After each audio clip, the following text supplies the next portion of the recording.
having a bunch of products and services under your umbrella isn't very helpful, because my strategy now for next year and even like right now is to make myself discoverable and lead with creative elements in everything that I do.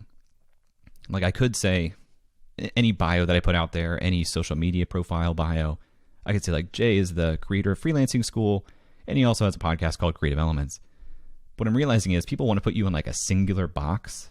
And so I'm going to make that box Creative Elements. When people think of me, I want them to think of the show. I want them to find the show. And then I am going to make myself more discoverable with my writing and other mediums that have some organic traffic, knowing that some small amount of them will peel off and find the show. Wherever possible, make the show like your thing. If the show is secondary in your own focus, why would people dig into that than the first thing you mentioned? You know, if you're like, hey, I'm the founder of this company, I also have this podcast, the first thing they're going to do is look into the company. They're not going to say like, oh, tell me about that podcast. They're going to say, I'm going to look at what this person does, quote unquote, full time. So my strategy is like, if you find me, you find the podcast, and then I'm going to make it easier to find me because podcast discovery is so hard.